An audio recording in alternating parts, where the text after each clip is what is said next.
Hey guys, praise the Lord. आपका स्वागत है एक नए वीडियो में। आज मैं आपके लिए लेकर आई हूँ एक 1 ईयर बाइबल रीडिंग कैलेंडर। अगर आप अपनी बाइबल को रोज़ नहीं पढ़ पाते हैं और आप कभी भी अपनी बाइबल कंप्लीट नहीं कर पाए हैं तो ये वीडियो आपके लिए है। इसमें ओल्ड टेस्टमेंट और न्यू टेस्टमेंट के सभी चैप्टर्स को इस तरह से लिया गया है कि आप 1 ईयर में अपनी पूरी बाइबल कंप्लीट कर पाएंगे। ये ऑडियो फॉर्मेट है, इसके साथ आप अपनी बाइबल को ओपन करके रीड कर सकते हैं। डे 1 से लेकर डे 365 तक के सभी चैप्टर्स मैं आपके लिए लेकर आई हूँ। डे 365 पर आप अपनी पूरी बाइबल कंप्लीट कर पाएंगे, इसलिए आप इसके द्वारा आशीषित हों।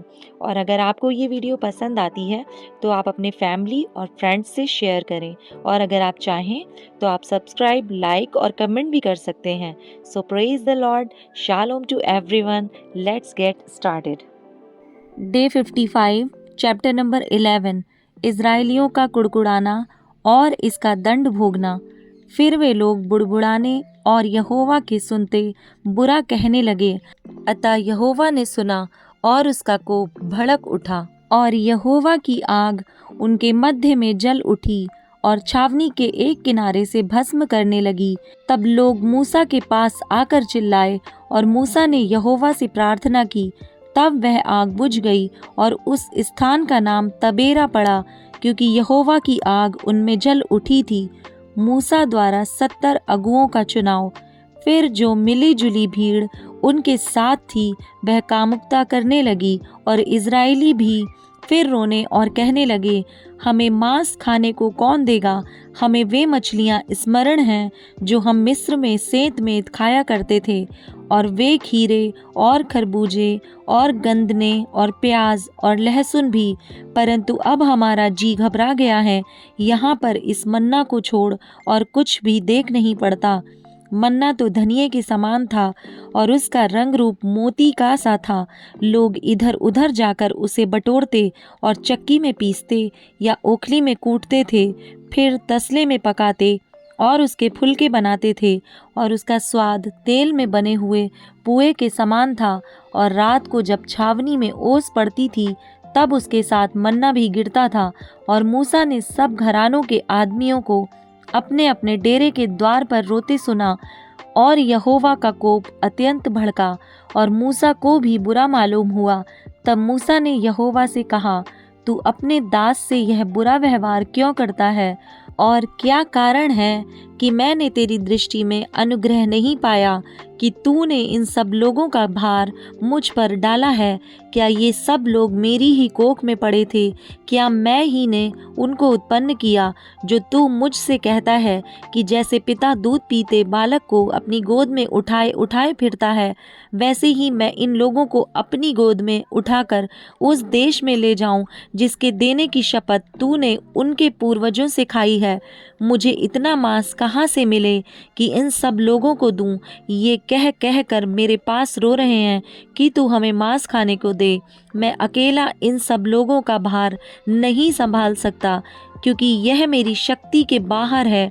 और जो तुझे मेरे साथ यही व्यवहार करना है तो मुझ पर तेरा इतना अनुग्रह हो कि तू मेरे प्राण एकदम ले ले, जिससे मैं अपनी दुर्दशा ना देखने पाऊं।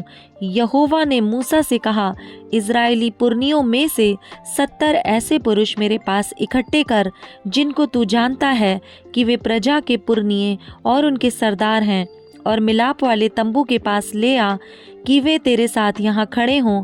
तब मैं उतरकर तुझ से वहाँ बातें करूँगा, और जो आत्मा तुझ में है उसमें से कुछ लेकर उनमें समवाऊँगा, और वे इन लोगों का भार तेरे संग उठाए रहेंगे, और तुझे उसको अकेले उठाना ना पड़ेगा। और लोगों से कह, कल के लिए अपने को पवित्र करो, तब तुम्हें मांस खाने को मिलेगा, क्योंकि तुम यहोवा के सुनते हुए यह कहकर रोए हो कि हमें मांस खाने को कौन देगा? हम मिस्र ही में भले थे, इसलिए यहोवा तुमको मांस खाने को देगा और तुम खाना। फिर तुम 1 दिन या 2 दिन या 5 या 10 या 20 दिन ही नहीं, परंतु महीने भर उसे खाते रहोगे, जब तक वह तुम्हारे नथनों से निकलने ना लगे और तुमको उससे घृणा ना हो जाए, क्योंकि तुम लोगों ने यहोवा को जो तुम्हारे मध्य में है तुच्छ जाना है। और उसके सामने यह कहकर रोए हो कि हम मिस्र से क्यों निकल आए। फिर मूसा ने कहा, जिन लोगों के बीच मैं हूँ उनमें से 6 लाख तो प्यादे ही हैं, और तूने कहा है कि मैं उन्हें इतना मांस दूंगा कि वे महीने भर उसे खाते ही रहेंगे। क्या वे सब भेड़ बकरी गाय बैल उनके लिए मारे जाएं कि उनको मांस मिले, या क्या समुद्र की सब मछलियां उनके लिए इकट्ठी की जाएं कि उनको मांस मिले। यहोवा ने मूसा से कहा, क्या यहोवा का हाथ छोटा हो गया है? अब तू देखेगा कि मेरा वचन जो मैंने तुझसे कहा है वह पूरा होता है कि नहीं। तब मूसा ने बाहर जाकर प्रजा के लोगों को यहोवा की बातें कह सुनाई, और उनके पुरनियों में से 70 पुरुष इकट्ठा करके तंबू के चारों ओर खड़े किए। तब यहोवा बादल में होकर उतरा, और उसने मूसा से बातें की, और जो आत्मा उसमें था उसमें से लेकर उन 70 पुरनियों में समवा दिया। और जब वह आत्मा उनमें आया तब वे नबूवत करने लगे, परंतु फिर और कभी ना की। परंतु 2 मनुष्य छावनी में रह गए थे, जिनमें से एक का नाम एल्दाद और दूसरे का नाम मेदाद था। उनमें भी आत्मा आया। ये भी उन्हीं में से थे जिनके नाम लिख लिए गए थे, पर तंबू के पास ना गए थे, और वे छावनी ही में नबूवत करने लगे। तब किसी जवान ने दौड़कर मूसा को बतलाया कि एल्दाद और मेदाद छावनी में नबूवत कर रहे हैं। तब नून का पुत्र यहोशू, जो मूसा का सेवक और उनके चुने हुए वीरों में से था, उसने मूसा से कहा, हे मेरे स्वामी मूसा, उनको रोक दे। मूसा ने उससे कहा, क्या तू मेरे कारण जलता है? भला होता कि यहोवा की सारी प्रजा के लोग नबी होते, और यहोवा अपना आत्मा उन सबों में समवा देता। तब फिर मूसा इज़राइल के पुरनियों समेत छावनी में चला गया। यहोवा की ओर से बटेरें। तब यहोवा की ओर से एक बड़ी आंधी आई, और वह समुद्र से बटेरें उड़ा के छावनी पर और उसके चारों ओर इतनी ले आई कि वे इधर उधर एक दिन के मार्ग तक भूमि पर 2 हाथ के लगभग ऊंचे तक छा गए। और लोग उठकर उस दिन भर और रात भर और दूसरे दिन भी दिन भर बटेरों को बटोरते रहे। जिसने कम से कम बटोरा उसने 10 होमेर बटोरा, और उन्होंने उन्हें छावनी के चारों ओर फैला दिया। मांस उनके मुंह ही में था, और वे उसे खाने ना पाए थे कि यहोवा का कोप उन पर भड़क उठा, और उसने उनको बहुत बड़ी मार से मारा। और उस स्थान का नाम किब्रोत थावा पड़ा, क्योंकि जिन लोगों ने कामुकता की थी उनको वहां मिट्टी दी गई। फिर इज़राइली किब्रोत थावा से प्रस्थान करके हसेरोत में पहुंचे और वहीं रहे। चैप्टर नंबर 12, मूसा की श्रेष्ठता का प्रमाण। मूसा ने एक कूशी स्त्री के साथ विवाह कर लिया था, इसलिए मरियम और हारून उसकी उस विवाहित कूशी स्त्री के कारण उसकी निंदा करने लगे। उन्होंने कहा, क्या यहोवा ने केवल मूसा ही के साथ बातें की हैं? क्या उसने हमसे भी बातें नहीं की? उनकी यह बात यहोवा ने सुनी। मूसा पृथ्वी भर के रहने वाले सब मनुष्यों से बहुत अधिक नम्र स्वभाव का था, इसलिए यहोवा ने एकाएक मूसा और हारून और मरियम से कहा, तुम तीनों मिलाप वाले तंबू के पास से निकल आओ। तब वे तीनों निकल आए। तब यहोवा ने बादल के खंभे में उतरकर तंबू के द्वार पर खड़ा होकर हारून और मरियम को बुलाया। अतः वे दोनों उसके पास निकल आए। तब यहोवा ने कहा, मेरी बातें सुनो। यदि तुम में कोई नबी हो तो उस पर मैं यहोवा दर्शन के द्वारा अपने आप को प्रकट करूंगा, या स्वप्न में उससे बातें करूंगा। परंतु मेरा दास मूसा ऐसा नहीं है। वह तो मेरे सब घरानों में विश्वास योग्य है। उससे मैं गुप्त रीति से नहीं, परंतु आमने सामने और प्रत्यक्ष होकर बातें करता हूँ, और वह यहोवा का स्वरूप निहारने पाता है। इसलिए तुम मेरे दास मूसा की निंदा करते हुए क्यों नहीं डरे? तब यहोवा का कोप उन पर भड़का और वह चला गया। तब वह बादल तंबू के ऊपर से उठ गया, और मरियम कोढ़ से हिम के समान श्वेत हो गई। और हारून ने मरियम की ओर दृष्टि की और देखा कि वह कोढ़िन हो गई है। तब हारून मूसा से कहने लगा, हे मेरे प्रभु, हम दोनों ने जो मूर्खता की वरन पाप भी किया, यह पाप हम पर ना लगने दे और मरियम को उस मरे हुए के समान न रहने दे जिसकी देह अपनी माँ के पेट से निकलते ही अधगली हो। अतः मूसा ने यह कहकर यहोवा की दोहाई दी, हे ईश्वर, कृपा कर और उसको चंगा कर। यहोवा ने मूसा से कहा, यदि उसका पिता उसके मुंह पर थूका ही होता तो क्या 7 दिन तक वह लज्जित ना रहती? इसलिए वह 7 दिन तक छावनी से बाहर बंद रहे, उसके बाद वह फिर भीतर आने पाए। अतः मरियम 7 दिन तक छावनी से बाहर बंद रही, और जब तक मरियम फिर आने ना पाई तब तक लोगों ने प्रस्थान ना किया। उसके बाद उन्होंने हसेरोत से प्रस्थान करके पारान नामक जंगल में अपने डेरे खड़े किए। चैप्टर नंबर 13, कनान देश में भेदिए। फिर यहोवा ने मूसा से कहा, कनान देश जिसे मैं इज़राइलियों को देता हूँ, उसका भेद लेने के लिए पुरुषों को भेज। वे उनके पितरों के प्रति गोत्र के एक एक प्रधान पुरुष हों। यहोवा से यह आज्ञा पाकर मूसा ने ऐसे पुरुषों को पारान जंगल से भेज दिया जो सब के सब इज़राइलियों के प्रधान थे।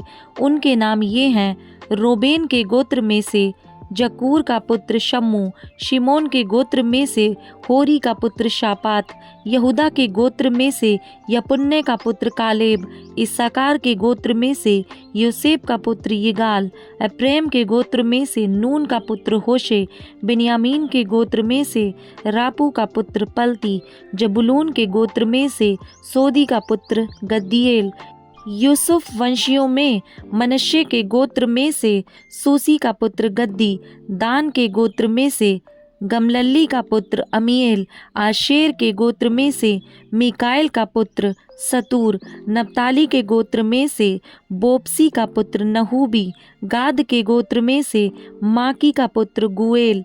जिन पुरुषों को मूसा ने देश का भेद लेने के लिए भेजा था उनके नाम ये ही हैं, और नून के पुत्र होशे का नाम उसने यहोशू रखा। उनको कनान देश का भेद लेने को भेजते समय मूसा ने कहा, इधर से अर्थात दक्षिण देश होकर जाओ और पहाड़ी देश में जाकर उस देश को देख लो कि कैसा है, और उसमें बसे हुए लोगों को भी देखो कि वे बलवान हैं या निर्बल, थोड़े हैं या बहुत, और जिस देश में वे बसे हुए हैं वह कैसा है, अच्छा या बुरा, और वे कैसी कैसी बस्तियों में बसे हुए हैं, और तंबुओं में रहते हैं या गढ़ अथवा किलों में रहते हैं, और वह देश कैसा है, उपजाऊ है या बंजर है, और उसमें वृक्ष हैं या नहीं। और तुम हियाव बांधे चलो और उस देश की उपज में से कुछ लेते भी आना। वह समय पहली पक्की दाखों का था, इसलिए वे चल दिए और सीन नामक जंगल से ले रहोब तक जो हमाद के मार्ग में है, सारे देश को देखभाल कर उसका भेद लिया। वे दक्षिण देश होकर चले और हेब्रोन तक गए। वहाँ अहीमन, शेशै और तलमै नामक अनाक वंशी रहते थे। हेब्रोन मिस्र के सोअन से 7 वर्ष पहले बसाया गया था। तब वे एशकोल नामक नाले तक गए और वहाँ से एक डाली दाखों के गुच्छे समेत तोड़ ली, और 2 मनुष्य उसे एक लाठी पर लटकाए हुए उठा ले चले गए, और वे अनारों और अंजीरों में से भी कुछ कुछ ले आए। इज़राइली वहाँ से दाखों का गुच्छा तोड़ ले आए थे, इस कारण उस स्थान का नाम एशकोल नाला रखा गया। 40 दिन के बाद वे उस देश का भेद लेकर लौट आए और पारान जंगल के कादेश नामक स्थान में मूसा और हारून और इज़राइलियों की सारी मंडली के पास पहुँचे, और उनको और सारी मंडली को संदेशा दिया और उस देश के फल उनको दिखाए। उन्होंने मूसा से यह कहकर वर्णन किया, जिस देश में तूने हमको भेजा था उसमें हम गए। उसमें सचमुच दूध और मधु की धाराएं बहती हैं, और उसकी उपज में से यही है। परंतु उस देश के निवासी बलवान हैं, और उसके नगर गढ़ वाले हैं और बहुत बड़े हैं। और फिर हमने वहाँ अनाक वंशियों को भी देखा। दक्षिण देश में अमालेकी बसे हुए हैं, और पहाड़ी देश में हित्ती, यबूसी और एमोरी रहते हैं, और समुद्र के किनारे किनारे और यरदन नदी के तट पर कनानी बसे हुए हैं। पर कालेब ने मूसा के सामने प्रजा के लोगों को चुप कराने के विचार से कहा, हम अभी चढ़ के उस देश को अपना कर लें, क्योंकि निसंदेह हम में ऐसा करने की शक्ति है।